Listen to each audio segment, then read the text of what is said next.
দর্শক, আমি D9 বাংলা, আর আমি এই মুহূর্তে আপনাদের কাছে যে প্রতিবেদনটি তুলে ধরবো সেটি হলো, আপনারা এতদিন দেখে আসছেন আইএসএফ থেকে জিতে টিএমসিতে যোগ দিতে। আজ দেখবেন গত পঞ্চায়েত ভোটে টিএমসি থেকে জিতে আসা 2 মেম্বার আইএসএফে যোগদান করলো, এবং সেটা ভাইজান নওশাদ সিদ্দিকীর উপস্থিতিতে। হ্যাঁ দর্শক, আপনারা ঠিকই শুনেছেন, গত 17ই নভেম্বর আমডাঙ্গা বিধানসভার বোদাইন গ্রাম পঞ্চায়েতে অনুষ্ঠিত এক জনসভায় 2 জন তৃণমূল মেম্বার আইএসএফে যোগদান করলো। এ ব্যাপারে আমরা কথা বলবো আমডাঙ্গার অবজারভার ও রাজ্য সম্পাদক বিশ্বজিৎ মাইতির সহিত। তিনি ঠিক কি বলেছেন শোনাবো আপনাদের। দাদা, হ্যাঁ বলুন। গতকাল আপনার ওখানে যে জনসভা হলো ভাইজান নওশাদ সিদ্দিকীর উপস্থিতিতে, দেখলাম এই প্রথম 2 জন টিএমসি জেতা মেম্বার আইএসএফে জয়েন করলো। কি বলবেন এই বিষয়ে? সবে তো শুরু হয়েছে, আর একটু ওয়েট করুন। প্রচুর লাইন দিয়ে আছে আমাদের আইএসএফ এর পতাকা তলে জয়েন করতে চাইছেন, কিন্তু আমরা একটু ঝাড়পোঁছ করছি। ঝাড়পোঁছ বোঝেন তো, একটু ছেঁকে নেওয়ার চেষ্টা করছি। 2011 সালে যারা বোমাগুলি পিস্তল নিয়ে আমডাঙ্গার গরিব মানুষের অধিকারটাকে লুট করেছে, যাদের হাতে আমাদের কর্মীদের রক্তের দাগ আছে, যারা বাড়ি ভাঙচুর করেছে যে তৃণমূল নেতারা, এরকম নেতাদেরকে আমরা নেব না, কোনো মতেই নেব না। যাদের অন্তত স্বচ্ছতার সঙ্গে কাজ করেছে, যারা এই তৃণমূল দলটাকে আর সহ্য করতে পারছেন না, এই দুর্নীতিকে যারা সহ্য করতে পারছে না, তাদেরকেই আমরা বুথ লেভেলে ফর্ম ফিল আপ করার পর তাদেরকে আমরা পার্টিতে জয়েনিং করাচ্ছি। অর্থাৎ যাদের হাতে বোমাগুলি পিস্তল বারুদের বন্ধ, যাদের আমার কর্মীদের মারের রক্ত যাদের হাতে আছে, তাদেরকে আমরা আইএসএফ এ নেব না। কিন্তু যারা এই তৃণমূল দলের থেকে বঞ্চিত লাঞ্ছিত হয়ে আছে, যারা তৃণমূল দলটাকে আর সহ্য করতে পারছে না, যারা পরিবর্তন চেয়েছিলেন গরিব মানুষের উন্নতির জন্য, কারখানা হবে, লিলি বিস্কুটের জমিতে কারখানা হবে, এবং যারা উচ্ছেদ হলো মিরাটি থেকে রাজবেরিয়া পর্যন্ত, যারা উচ্ছেদ হলো, যাদেরকে কোনো রাজ্য সরকার কেন্দ্র সরকার কোনো ক্ষতিপূরণ দিল না, এবং তারা এই অনাচার তারা কোনো মতে সহ্য করতে পারছে না, তারা দেখতে পাচ্ছে না। এবং প্রত্যেকটা নির্বাচনের আগেই তৃণমূল কংগ্রেসের যে গুন্ডা বাহিনী, যে মাস্কিট বাহিনী এলাকা দখল করে, বাড়ি দখল করে, বুথ দখল করে, ভোট লুট করে, এগুলো তারা বুঝতে পারছে যে গরিব মানুষের অধিকার, গরিব মানুষের বেঁচে থাকার অধিকারের জায়গাটা খুব সংকীর্ণ হয়ে যাচ্ছে, লড়াই করার জায়গাটা সংকীর্ণ হয়ে যাচ্ছে। বিদ্যালয়ে শিক্ষা নেই, সরকারি চাকরি নেই, মানে খাদ্য নেই, মানে এটা অরাজকতা বলে যেটা, তাই তৈরি হয়েছে আমডাঙ্গায়। তাই যারা প্রকৃত তৃণমূল করতেন এবং যারা তৃণমূল দলটাকে ভালোবেসে যারা পরিবর্তনের স্বপ্ন দেখতেন মমতা ব্যানার্জিকে সামনে রেখে, শুধু এই দলটা সিন্ডিকেট আর আমডাঙ্গাটাকে বোমাডাঙ্গায় পরিণত করেছে।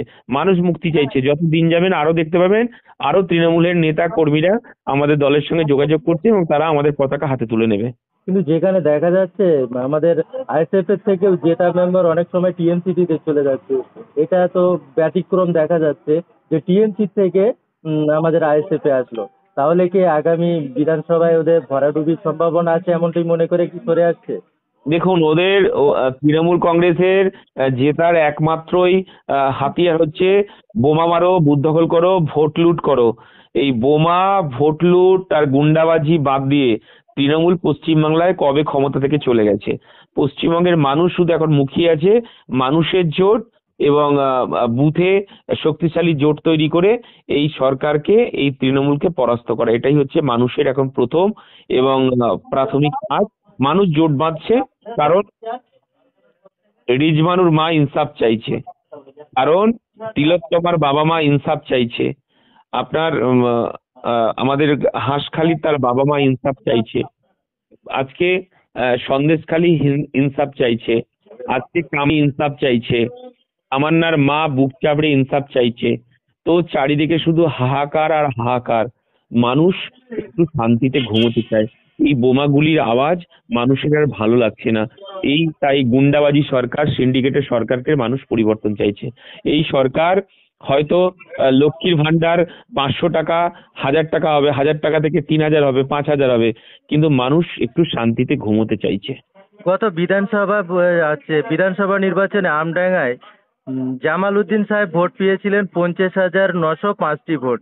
এবারে কি এর থেকে দ্বিগুণ, অর্থাৎ যেখানে ভাইজান ভোট পেয়েছিলেন 1,09,237টি এবং ভাইজান ব্যবধান রেখে জিতেছিলেন। এবারে কি এই 50,000টা ঊর্ধ্বে 80,000 কি 1 লাখ করার সম্ভাবনা থাকলেই তো জেতা যাবে, তাহলে কি আপনারা বলতে চাচ্ছেন আমডাঙ্গা থেকে জেতার সম্ভাবনার জায়গায় আসছে? কি বলবেন এ বিষয়ে? গত বছরই তো আইএসএফ জিতেছিল। বোধহয় 9 রাউন্ড বা 12 রাউন্ড গণনার পর মারধর করে তো সব বার করে দেওয়া হয়েছিল, এবং তারপরেই তো ওরা লুটের ভোটটাকে গুনেছে। তো আর স্বাভাবিকভাবেই আমরা সব দিক থেকে সতর্কতা অবলম্বন করছি, যাতে ওই 9 রাউন্ড 10 রাউন্ড গণনার পর যাতে আমাদের বের করে না দিতে পারে, সেই লড়াইটাও আমাদেরকে লড়তে হচ্ছে নির্বাচন কমিশনের বিরুদ্ধে। তো স্বাভাবিকভাবেই সেদিন আমাদের রাজ্য পুলিশ ভেতরে ছিল, সেন্ট্রাল ফোর্স চুপচাপ বসে কাজ করেনি, অনেক সাবোতেজ হয়েছে। আমডাঙ্গা তো আইএসএফ জিতেছিল, আমডাঙ্গা তো আইএসএফ হারেনি, এবং আপনারা তো জানেন এটা জোর করে হারানো হয়েছে। তো স্বাভাবিকভাবে মানুষ ওয়েট করছে এর জবাব দেওয়ার জন্য। তাহলে আপনি বলতে চাচ্ছেন এবারে যদি ভোট মানুষ দিচ্ছে, কিন্তু ভোটকে একত্রিতভাবে বলতে চাচ্ছি যে ভোটটাকে এক জায়গায় নিয়ে আসা যাচ্ছে না, যেভাবে হোক কারচুপি হয়ে যাচ্ছে। এই কারচুপি রুখলে আমডাঙ্গা কি জেতানো সম্ভব কতটুকু? 100% মানুষ পরিত্রাণ পাবে, এবং এদের কারচুপি এবং সবকিছু আমরা ওয়াচ করছি, এবং আমরা নির্দিষ্ট জায়গায় সেগুলোকে জানাচ্ছি এবং লিপিবদ্ধ করছি। স্বাভাবিকভাবে কোনো কোনো মানে ষড়যন্ত্র এবারে আমডাঙ্গার মানুষকে ক্ষতবিক্ষত করতে পারবে না। আমডাঙ্গায় আইএসএফ লড়বে এবং আইএসএফ জিতবে। সম্প্রতি দেখা গেল বিহারে এমনটাই হয়েছে, যেখানে যত ভোট পড়েছে পুল হয়েছে তার থেকে বেশি ভোট সেখানে গণনা হয়েছে। একটা বিশাল ফারাক দেখা যাচ্ছে। এমনটা যদি হয় আপনাদের দলের থেকে কি পদক্ষেপ থাকছে? দেখো, মানুষই ইতিহাস রচনা করে। তো মানুষ সবকিছু দেখছে। আমাদের সংবিধান আছে, সংবিধানের মান্যতা দিয়েই বিহারের নির্বাচনকে কেন্দ্র করে অবশ্যই এই রেজাল্ট এবং এই কারচুপির বিরুদ্ধে আমরা কোর্টে যাচ্ছি, মানে বিরোধী পরিসরে কোর্টে যাচ্ছি, আপনারা দেখতে পাচ্ছেন। তো স্বাভাবিকভাবেই সারা ভারতবর্ষের মানুষের কাছে একটা পরিষ্কার হয়ে গেছে যে বিহারে এনডিএ জিতেছে ভোট চুরি করে। তো এটাই স্বাভাবিক, মানুষ বুঝতে পারছে। আর পশ্চিমবঙ্গে যদি এইরকম 2016-র মতো ষড়যন্ত্র, ভাঙা পা আর এই নির্বাচনী উত্তরণ পার করতে পারবে না মমতা বন্দ্যোপাধ্যায়। ভাঙা পা দেখিয়ে ষড়যন্ত্র করে আর বৈতরণী পার করা যাবে না। মানুষ পরিত্রাণ চাইছে, মানুষ পরিবর্তন চাইছে। কেন্দ্রে ভোট আসলে কোনো না কোনো বোমাবাজি, এবং রাজ্যে ভোট আসলে আমাদের মাননীয় মুখ্যমন্ত্রী কিছু না কিছু ছলচাতুরি থাকে। তো এই ধরনের এবারেও যে বিধানসভা ভোট আসবে, দিদিমণির পক্ষ থেকে কোনো রকমের ছলচাতুরি আসার সম্ভাবনা থাকছে। আপনাদের সেই বিষয়ে সাধারণ জনগণকে কি সচেতন করবেন? দেখুন, গ্রাম বাংলায় একটা কথা আছে না, ন্যাড়া বেলতলায় একবারই যায়। ঠিক আছে? তো মমতা বন্দ্যোপাধ্যায় এই পা ভাঙার তার গল্প নাটক পশ্চিমবঙ্গের মানুষ বুঝে গেছে। যে একটা স্লোগান উঠেছিল না, ভাঙা পায়ে খেলা হবে, ভাঙা পায়ে খেলা হবে। এবারে খেলতে নামলে এবারে ওই কোনো ছলচাতুরি করে খেলার মাঠে নামলে আইএসএফ লাল কার্ড দেখাবে। থ্যাংক ইউ ভাই।